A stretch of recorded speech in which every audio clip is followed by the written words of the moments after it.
warahmatullahi wabarakatuh. Kembali bersama saya Nur, konsultan menggendong di YouTube Kadelmi Indonesia. Dan kali ini saya akan bahas 5 pemakaian gendongan Kadelmi Light atau SSC Light yang kurang tepat. Nah, jadi teman-teman atau bunda-bunda yang sudah punya gendongan Kadelmi tapi ngerasa kok aku pakainya kurang nyaman, tapi kok ngerasa aku pegel. Nah, mungkin bunda ada melakukan sedikit atau ada melakukan hal yang kurang tepat dari yang akan saya bahas berikut ini. Yang pertama, posisi waist belt-nya seperti turun atau memasang waist belt-nya terlalu kendor dan tidak erat. Nah, kalau memakai waist belt seperti ini, beban bayi akan terasa di bawah karena waist belt-nya turun, bayi akan si beban bawahnya ini akan menekan ke perut bawah kita juga. Lalu bagaimana untuk pemakaian yang lebih tepat? Nah, untuk pemakaian yang lebih tepat, kita pasang waist belt ini pas di pinggang.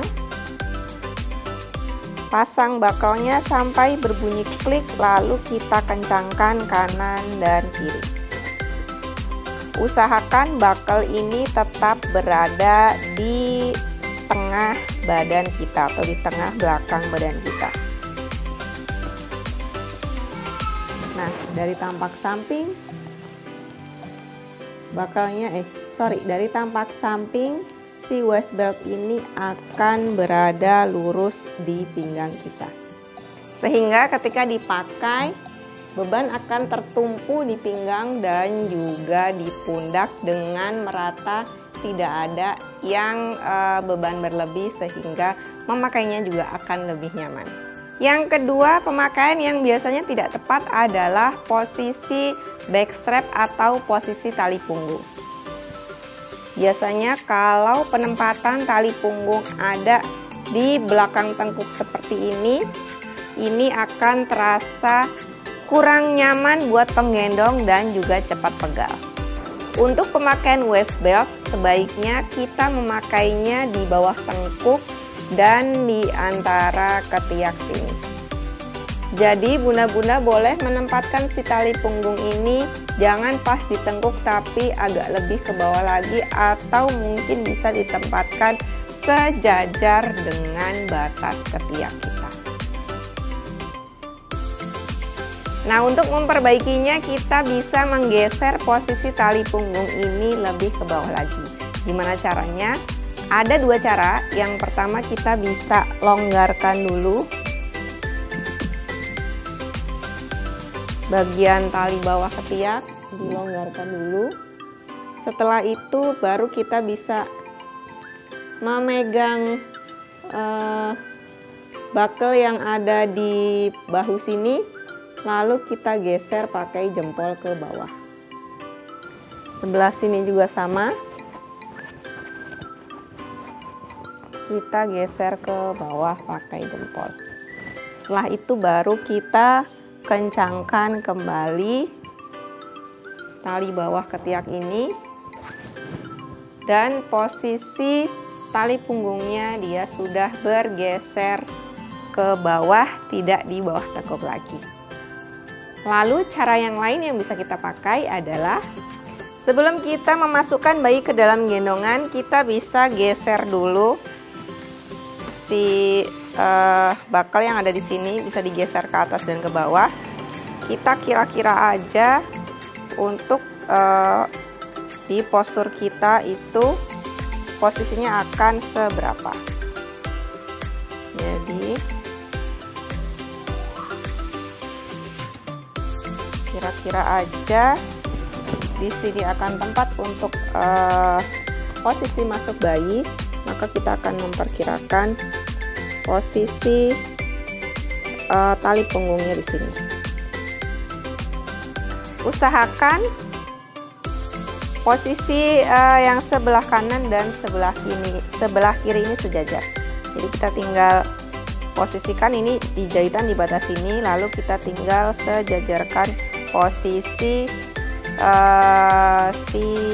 backstrap atau tali punggungnya. Yang ketiga, punggung bayi tidak tercover dengan baik, apalagi kalau misalkan bayinya masih di bawah usia 6 bulan tapi punggungnya tidak tercover. Ini jangan-jangan bunda ketika memakai si kain bawah ini terlalu banyak kedudukan sama bayi. Jadinya kita ngerasa gendongannya kekecilan, padahal pemakaiannya bisa jadi memang belum tepat. Lalu bagaimana cara memperbaikinya? Bisa pertama tangan kita masuk ke dalam seperti ini. Setelah itu angkat pantat bayi sampai kira-kira ada di batas ini waist belt atau tali pinggang. Angkat seperti ini sambil bagian yang belakang sini kita tarik pakai tangan kiri. Nah, baru kita tarik seperti ini. Dan ini ternyata punggungnya masih tercover sama kain gendongannya, hanya tadi kita pemakaiannya yang kurang tepat. Terakhir kencengin lagi si strap atau tali bawah ketiaknya, dan punggungnya sudah tercover dengan baik. Yang keempat adalah bayi tenggelam di dalam gendongan.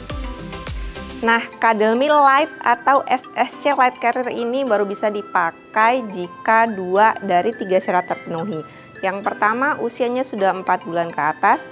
Yang kedua, berat badan minimal 7 kg. Dan yang ketiga, minimal tinggi badan 65 cm. Kalau misalkan 2 dari 3 syarat ini terpenuhi, maka sudah bisa dipastikan anak sudah fit di SSC ini. Tapi kalau hanya satu saja yang terpenuhi, atau misalkan bayinya masih tenggelam di dalam gendongan seperti ini artinya gendongan ini tidak fit di anak ini atau di bayi ini, dan sebaiknya tidak dipakai dulu. Ini kita bisa lihat kalau saya lagi pakai doll, itu kakinya terlalu membuka lebar. Batas kain panel ini bukan berada di lututnya, tapi sudah melewati batas lututnya, dan kepala bayi juga tenggelam di dalam gendongan sehingga kita akan susah untuk memastikan atau mengontrol pernafasan bayi. Nah, bisa dilihat perbedaannya jika bayinya sudah fit, kepalanya tidak tenggelam, kakinya juga ada pas di belakang lututnya, dan juga masih tetap bisa membentuk M position atau M shape dengan baik. Yang kelima, pemakaian yang tidak tepat adalah biasanya di shoulder ini terlalu loose atau terlalu longgar. Mungkin ditakutkan nanti anaknya akan terlalu sesek. Jadi cara memperbaikinya adalah patokan tight atau patokan eratnya itu adalah sama ketika kita memeluk bayi tanpa gendongan. Jadi kalau kita memeluk bayi tanpa gendongan seukuran kira-kira seperti ini, maka ini masih akan kendor kalau tidak dikencangkan. Jadinya kita harus mengeratkan si tali bawah ketiak. Tidak perlu sampai terlalu sesek, tapi juga tidak longgar banget. Nah, ini kita kencangkan juga karena kalau kita meluk bayi kira-kira seperti ini, nah ini masih ada longgarnya. Nah, bisa kelihatan tadi bedanya dengan kalau misalkan posisi shoulder padnya terlalu loose atau terlalu longgar. Nah, itu tadi 5 pemakaian SSC Cuddle Me Light atau gendongan light carrier ini yang kurang tepat. Mungkin bunda-bunda yang di rumah masih ada yang belum nemu nyaman pakai light carrier ini, silahkan dicek apakah ada pemakaian yang kurang tepat dari 5 hal yang aku sebutkan tadi. Dan terakhir, bunda-bunda, Cuddle Me Light atau light carrier ini hanya dipakai untuk 2 posisi menggendong saja, yaitu posisi menggendong hadap ke penggendong dan juga menggendong bayi di belakang untuk usia 6 bulan ke atas. Kalau masih ada pertanyaan, boleh tulis di kolom komen, dan sampai ketemu di video lainnya. Wassalamualaikum warahmatullahi wabarakatuh.